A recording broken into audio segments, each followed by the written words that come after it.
I started working on the campaign to prevent fracking from starting in New York State. Since then, I've been traveling quite a bit around the state and seeing these really incredible places, beauty that I never even knew existed. We'll basically take people on this journey around New York State and highlight all that it has to offer and how much of what makes New York State great could be jeopardized if fracking moved forward. In this episode, we're visiting the town of Callicoon in the heart of the Catskills, one of the places where fracking could drastically change the local character. This picturesque area is known for its outdoor recreation, especially hiking and fishing, and increasingly for its deliciously grown local food. Pasture up there, pasture this way, and then another big pasture down beyond these trees. I've always been in love with open land and the forest. I was going to be a forest ranger. That was my dream as a young boy. And so this has become our home, our refuge, our stronghold, our pride and our joy.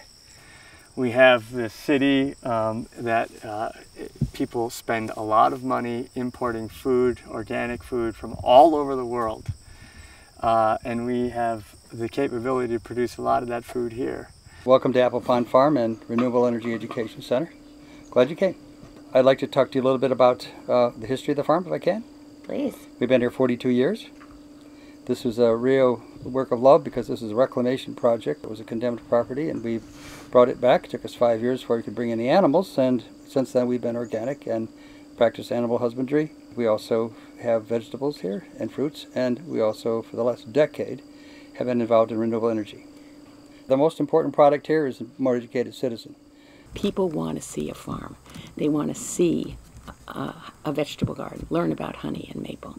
On our farm, we encourage people to come here, stay at our guest house, learn how to milk goats, take a class in how to make cheese, learn to spin, perhaps try their hand at driving horses, learn a bit more about local food and the importance of local food. We collect the eggs once a day, we wash them and put them in the fridge, and we have fresh eggs to sell. Fresh off the farm. Hey, welcome to Earth Girl Pottery. Thank you. So glad, excited to be here. I'm so glad you're here. I love this. In the western part of Sullivan County, in the Delaware River Basin, and the home of the Sullivan County Pottery Trail. Yeah, you know, everybody takes the same basic ball of clay, and we all end up on in a different place, on a different path, and you know, with a different style. I live in Callicoon Center, New York, which is basically in the western part of Sullivan County in the Delaware River Basin. This is it. This is our water. This water is connected to the Delaware River Basin, and the Delaware River Basin, which is where we are, is connected to the water for 16 million people, the potable fresh water for 16 million people. I mean, this is an awesome responsibility that we have up here.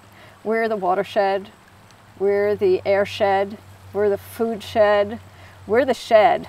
Wow. And we take that responsibility here very seriously.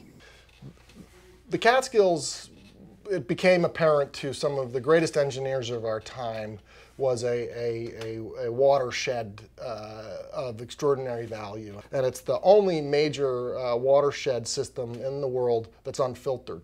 So here we are. Wow, this is beautiful. So this is your turf, so to speak. This is my turf, and for the last 19 years, I've operated a drift boat guide service on this river, on the Upper Delaware River. We're only 2 hours away from Midtown Manhattan, and I mean, World away. Right, I mean, look at it. I mean, look, I've said to people, anytime you can see more bald eagles on the river than people, what does that tell you? You know, I cover 90 miles, but every section of the river is different, but it's all beautiful. It is beautiful. And we fly fish for trout, and then we fish for smallmouth bass and walleye, and then also shad as well. Because I've got customers that have fished with me for 15 years, you know, and it's like being a teacher. Pennsylvania's over here, right? Mm-hmm. And they were considering, Pennsylvania has already started fracking. Fracking is a new kind of extreme gas drilling that in nearby Pennsylvania has caused water contamination, air pollution, serious health effects, and massive truck traffic. In New York, the growing food and wine industries could be jeopardized if fracking moved forward. It is not your right to me to poison the water, okay? You're the custodian of that. I've had people tell me that if fracking came here, I'd be a millionaire. Because of all the economic development, because of all these guys working on all these rigs with all this money, they're gonna eat steak and drink whiskey all day long and all night long. They would just be replacing the customers I already have.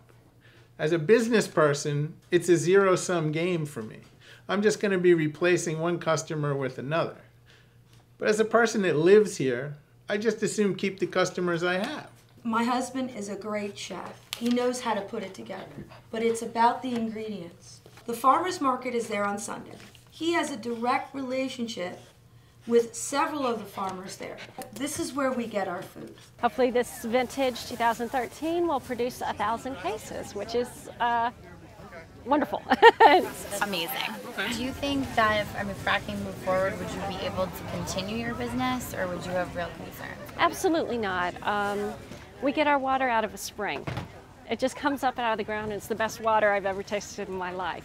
The wines that we make are what's kind of known as natural wines. That means we don't add any yeast to the wines. We let the yeast that are living in the air, on the walls, on the equipment, take care of the fermentation. So when the grapes come in and they're crushed and they start their fermentation, we've got all the doors open, each end of the barn, and so we want all that air to come through and all those yeasts to do their thing. I can't imagine what will happen if it's full of diesel fumes and fracking fumes, and I don't think it would work. When people think about fracking and development, I don't think we fully grasp what really could go wrong here. If we didn't have water that was pure, how would we manage? Well, you'd have a lot of noise, you'd have a lot of lights going, you'd have a lot of possible pollution to your groundwater. It wouldn't be as pristine as what you see right now. Well, there's no substitute for fresh air. There's no getting it. Once it's lost, it's lost. Fresh water under the ground, the soil itself, these are the gifts of nature. And we've got these huge, vast tracts of land. You've got the Adirondacks and the Catskills that are essentially untouched. And that's what's at stake here. It's fresh, clean drinking water, the best water maybe in the world. And so it's really, really a question of what do we want to leave our children. All right.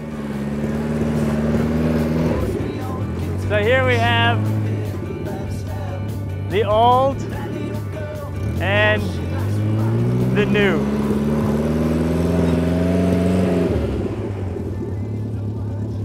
This is true energy independence.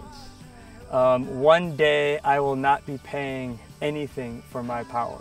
I know that a lot of people, when you bring up renewable energy, they say, oh, the technology's not there. Right now, in 5 countries throughout the world, it is cheaper to put up solar and wind. The myth that people carry around with them is that renewable energy is 20 years away. Well, we were saying that in the 70s, and a long time has passed since that time. And because of that, we're actually at the threshold of this happening, and it's happening everywhere. The big leading belief from the environmental movement for a long time was that gas was better than coal. And the science that's coming out now is saying that that's not true. It's just as bad, if not worse. This gas that is produced in these hills is going to be taken away from here and put on the international market for the highest bidder. That's not independence. And what I'm saying is, you want real energy independence? Make your own energy. I love New York. Don't frack it up. There's so much more available to us. There's farming, there's energy, there's water, there's people, there's tourism. There's a lot going on here. Give us a chance. Thanks. That's great. Her mother had a sense of humor, thank goodness. Her father knew that I was stressed too much. I can't. I had a little